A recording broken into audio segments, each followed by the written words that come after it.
Sir James Duddridge, a key ally of Boris Johnson, said the warring Tory MPs must put aside their differences, or risk Labour's Keir Starmer taking the keys to Downing Street.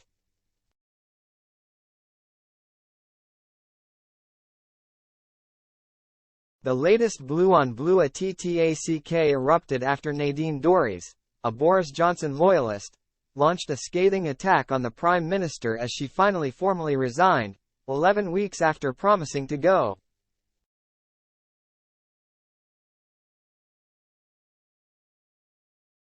Supporters of Rishi Sunak accused the former Culture Secretary of presiding over a theatre of the absurd, and turning her resignation into a psychodrama.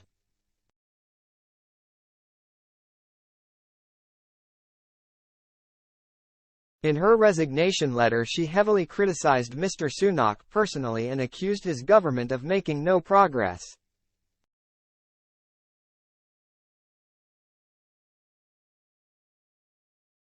Ms. Dorries said is being run by a zombie parliament where nothing meaningful has happened.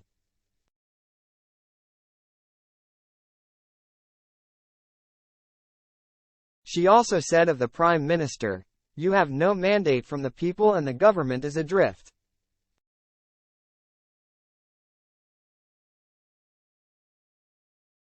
"You have squandered the goodwill of the nation, for what?"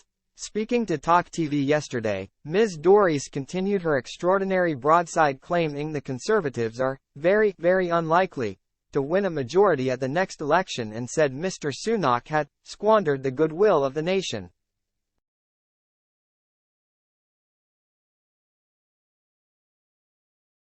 Asked if she would vote Tory at the next election, the outgoing MP said, "You're asking me a question I don't want to answer."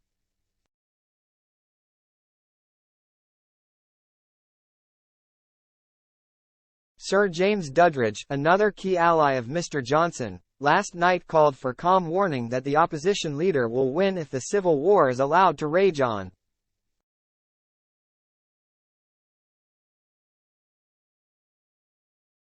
The Conservative MP for Rochford and Southend East told the Daily Express, 2019 and a 80-seat majority seem a long way away.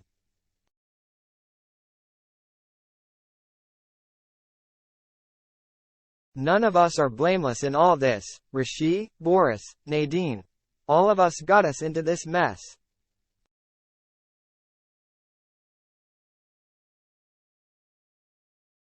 The question is how do we get out of it?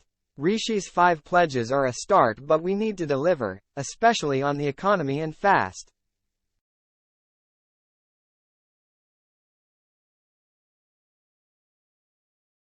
We need to end the infighting or Keir Starmer wins." Senior backbencher Sir Bill Cash also warned that infighting would only play into the hands of the opposition.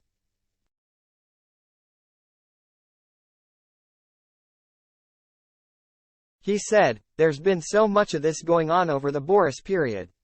Boris won the election with a massive majority and he's been very badly treated.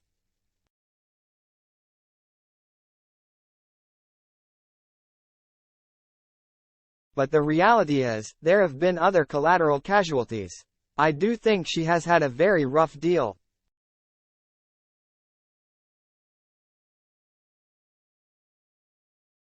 But at the same time, a lot of other people have been put in similar situations.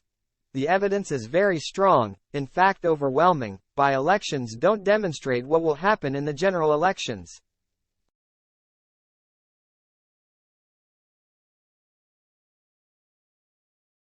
I think we should be fighting Labour. It is not a civil war. It is a really important moment.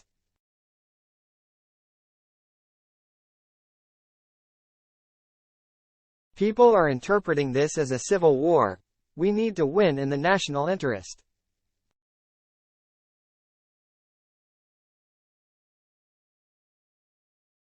In an interview yesterday, Sun, Ms. Dorries said she was loyal to the ideals of the party, but dodged the question when asked if she could join another right-wing party such as Reform.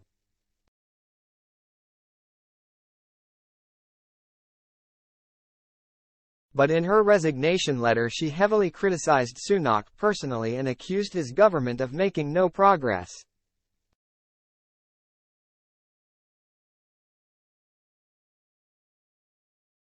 Asked if she thought the Tories could win under Sunak, she told Talk TV, "I have to say my answer to that question is no.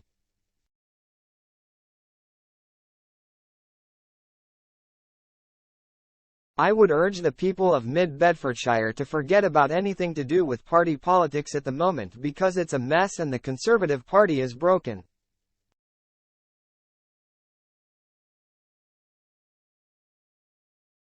Mr. Sunak previously said Ms. Tory's voters in her Mid-Bedfordshire constituency were not being properly represented, but did not move to expel her.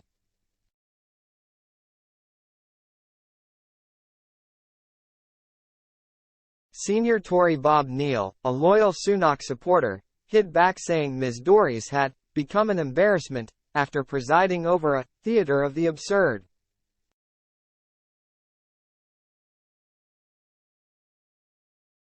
Mr. Neal told Times Radio, "She was a pretty useless culture secretary and she finally created her own theatre of the absurd."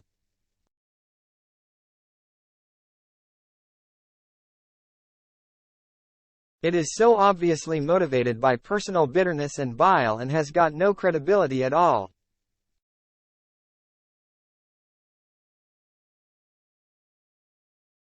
To accuse the Prime Minister, who is doing his best to get back to sound economic policy, of abandoning fundamental principles, really takes the biscuit of all the political absurdity I've heard.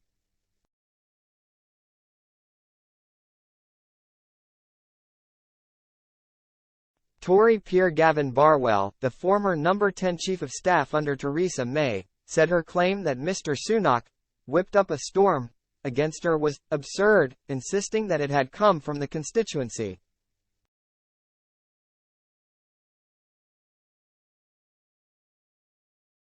Senior Tory Caroline Noakes accused Ms. Tory's of turning her resignation into a psychodrama, telling BBC Radio 4's Broadcasting House, "Sadly, this seems more about gathering column inches for Nadine rather than a Conservative Party she claimed to be a loyal member of a few weeks ago."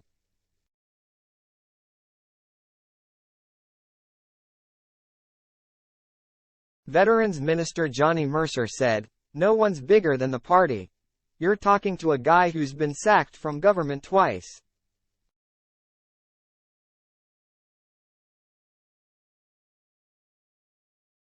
No one's bigger than the party. The party is there in the national interest and is there to deliver for the people of Britain.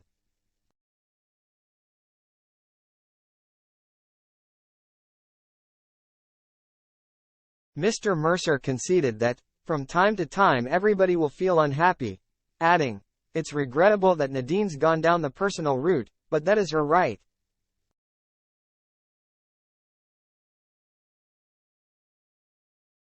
"She's been a Conservative MP for some time. I think everyone's kind of tired of raking over the coals of that Boris Johnson premiership. I think it was an extremely difficult time for many of us and we just need to get on with the pitch as it currently is now and deliver for people in the UK, who expect us to show that delivery by the time of the next election."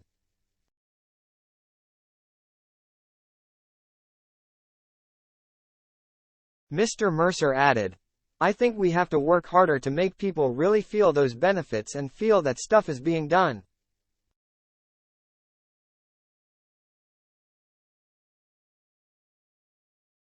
But I don't think the characterization that we've seen of the government this morning is fair. Of course I don't, but people are more than entitled to their opinions.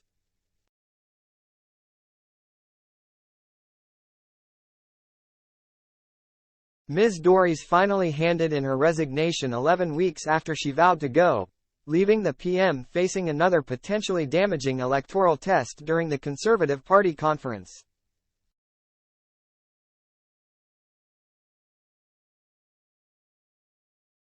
Both Labour and the Liberal Democrats believe they can win the by-election. Ms. Tory said she was resigning with immediate effect on the 9th of June after she failed to get a peerage in the former Prime Minister's resignation honours list.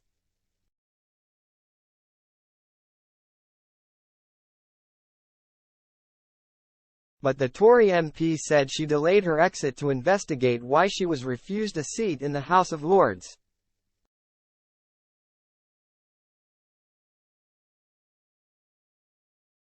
Ms. Dory's own colleagues condemned her behavior, branding it embarrassing for the Conservatives in Parliament.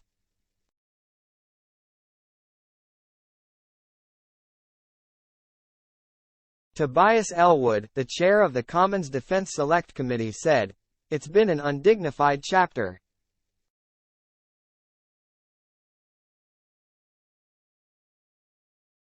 I'm afraid what she's done has been self-serving. It's been distracting to delay her resignation in this way."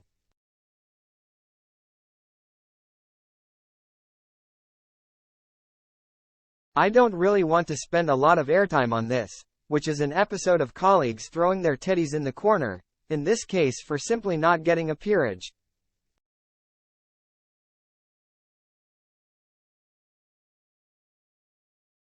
So I'm pleased we're now able to move on. You know, whatever you do in Parliament, whatever positions you take, you must firstly be in the country's interests.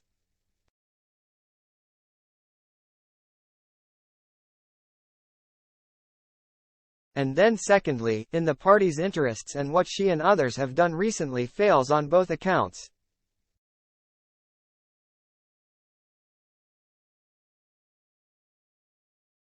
How you conduct yourself in moments of difficulty or disappointment actually exposes a lot, and delaying this resignation was designed to maximize harm to the Prime Minister.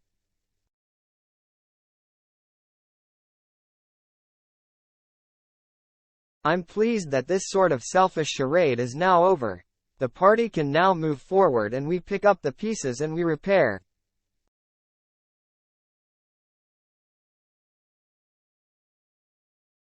We have a fantastic candidate now and I believe we will retain the seat." The former Culture Secretary also accused Mr. Sunak of abandoning the fundamental principles of conservatism, and said, "History will not judge you kindly.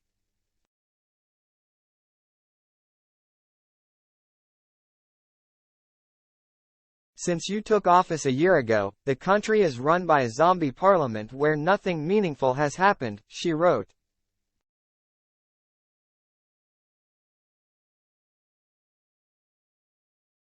What exactly has been done or have you achieved? You hold the office of Prime Minister unelected, without a single vote, not even from your own MPs.